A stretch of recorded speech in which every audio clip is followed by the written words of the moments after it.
Namaste. We have few more questions. So let's start with the first one. Suppose I have a guru in my past life. The supposing things won't work in spiritual life because life is what is really right now. So we can be prepared for what is right now. We cannot be prepared for imaginary situations that our minds come up with in spiritual life. Not talking about planning, I'm talking about worrying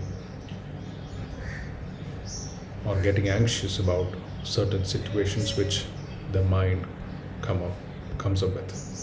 Suppose I have a guru in my past life. The guru is enlightened and he died physically, but the disciple, me, does not get enlightenment and have to be born again. In that case, who will assist the disciple in his next life if the guru's subtle body became one with Brahman as he is enlightened, but the disciple excuse me, but the disciple, though advanced in spirituality, again have to come again as he is not self-realized? In that case, will there be new guru to assist him in his next life? First of all, guru is not a person.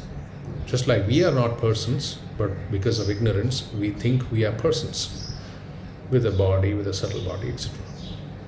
And we superimpose the same thing on our gurus. Sri Ramakrishna says Sachidananda himself is the guru, which comes in the human form. And if one takes him to be a human being, he cannot progress in spiritual life. That being said, there is a Shakti called Kripa Shakti. There is another Shakti. Both are part of the same Maya Shakti.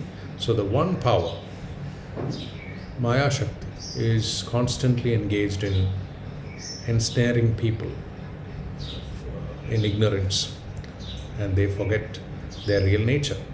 And this other Shakti called Kripa Shakti is also eternally working to liberate jivas.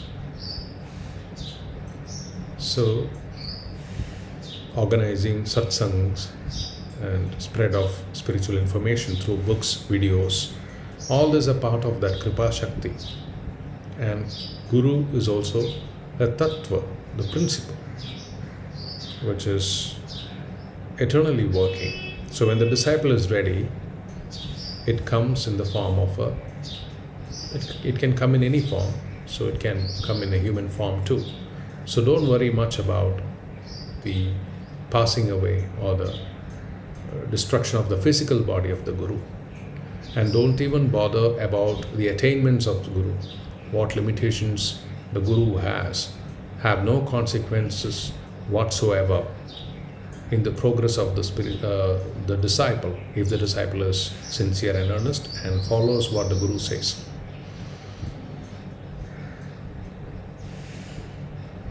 Next question. Thakur said Niranjanananda ji is Avatara of Lord Rama, but Thakur himself is Rama and Krishna. Then how there can be other person who is Amsha of Lord Rama? Or does it mean Niranjanananda ji was belonging to clan of Lord Rama? Please clarify. A clan or race of Rama, that is not what is meant. When avatars come to this world, his Leela Parshadas, or the companions in his divine play or her divine play, they too come along, taking human bodies. So Niranjanananda ji can be considered as a spark of Rama, Angsha, not an avatar of Rama, Angsha of Rama. He was not alone. Sri Ramakrishna talks about M. Mahendranath Gupta, the writer of Gospel of Sri Ramakrishna. Sri Ramakrishna says he saw him in a Kirtan Dal, Kirtan party of Chaitanya Mahaprabhu. So he was there at that time also. And he also mentions about Yogen Maharaj as an Amsha of Arjuna. So all these companions come along with an incarnation. Vijnanananda ji, again, Jambavans Angsha, similarly. There is another question which came by email. My question is how to let go of desires. Why is it so difficult? How to not want things and pleasures even if simple and necessary for a comfortable life. It is so very difficult to let go. Please give me one practical thought to hold on to when desires come up in my mind to torture me.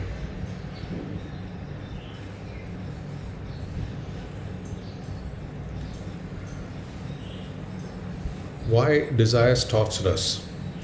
The why can be explained in many ways.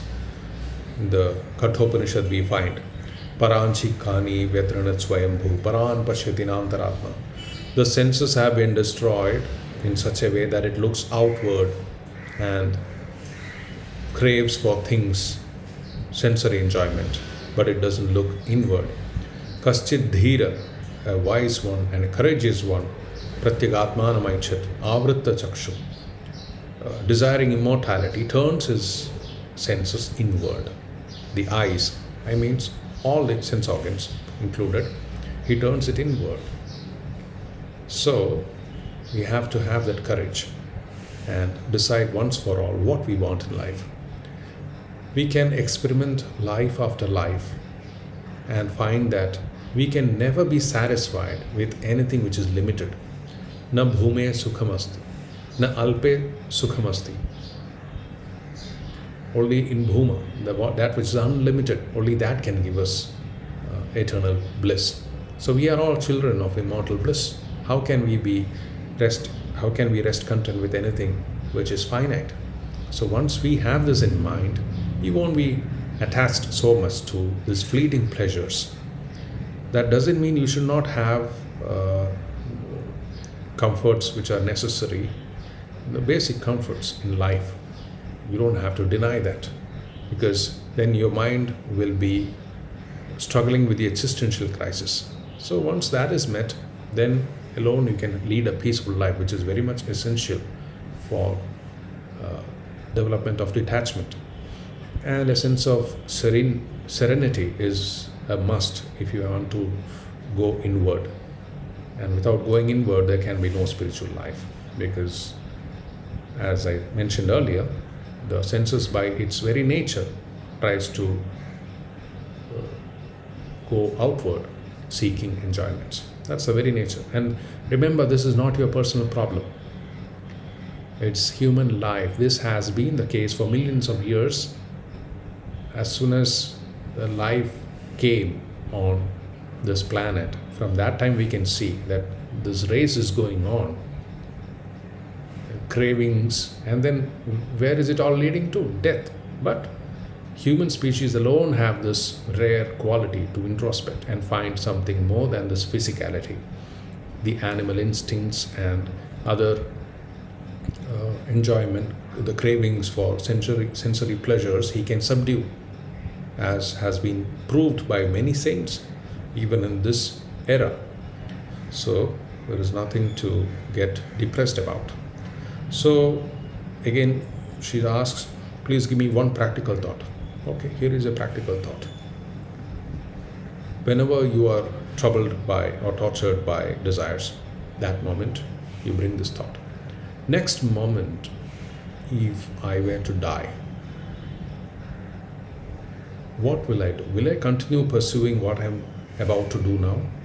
Or is this the most important thing in my life? If I have just one more moment to live or an hour to live, what would I do? If you lead the life like that, then you will do marvelous things. Most of us become selfish because we think we have a time span. We are not going to die now. In fact, Yudhishthira was asked, what is the most wonderful thing in this world? What is the most ascharya? Then he replied that ahani ahani bhutani gachanti yama mandiram. Every moment people are marching towards their death. So many are dying every moment. Even while seeing all this, we think that we are eternal. We will be here all the time in this body. We are not eternal in this body. As a human being, we are not eternal. We are eternal only as our real self. So, So if you keep that in mind, then this detachment develops. Another thing, in fact, Swami Vivekananda himself says, love death. That doesn't mean commit suicide or be morose and despondent. No, not at all. Because life and death are inseparable. Once you, it's like taking something to the extreme, you think through it. We say that, right? What is the worst possible scenario? That's death. So once you lose that fear of death, then you see things in their right perspective, right? How much weightage to be given to each thing, what is important and what is not important. You will get that viveka will arise in you. Another helpful practice is, the more we think of ourselves, we cannot resist desires, because this little me is always craving. But if we can do some unselfish acts, even simple, even to think about the welfare of others around you, your near and dear ones, and then extend it to the society as well, because near and dear ones you can have attachment, which will masquerade itself as love. So once you inculcate that feeling of empathy towards others, because ultimately life is one, they are not different. As excuse me, as Holy Mother says that nobody is a stranger, my child. Make the whole world your very own, right? So that's a powerful practice. To the extent you forget yourself, you will be happy and content. That is the very secret of the method of sadhana that Ramakrishna order, Swami Vivekananda planned it for us in this Ramakrishna order. To the extent we are able to serve others, we will feel that all these petty desires will reduce automatically. The more we think about ourselves, we have to keep feeding this ego. So this is a powerful practice which everyone can do. Nobody can say that, oh, I'm living in a desert, there is nobody around. Even then he can meditate. There is so many selfish things, so much of crisis happening in the world right now. You can at least send thoughts of peace.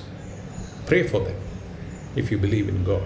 If you don't believe in God, at least send affirmatory thoughts. May all be happy. May all be peaceful. May all be blissful. This feeling itself will expand your heart. And when the heart gets expanded, it won't be content with silly pleasures of life. So that's it for today's Q&A. Oops, I think there is a second part to her question. The second question is whether Advaita Vedanta tells us to train our mind to be like, to act like, to think like the Brahman, Nirvikar, Nirvikalpa, blissful, Ananta. If so, it again is so difficult because you also say that we are not this mind. So how can we use this mind to attain the absolute reality which is Brahman? See, this is again the trap which the mind is, making you think about like this. Mind is jada. Mind doesn't have a life of its own. It's a reflected consciousness. So our real nature is infinite. So until that is manifest, it will keep on be poking. It will keep on be poking for you to, all these desires, small desires are actually the desire for the infinite, but misguided and misdirected. So using the mind, that's what I've been talking about all this while. So using the mind to expand. So it's like a self-destruction of this ego. Ego will expand to such an extent that it's no longer the limited self. So that is how you use the mind to transcend the mind. So that's it for today's Q&A session. Thank you all for listening. Namaste. Om Shanti, Shanti, Shanti. Hari Om Tat Sat.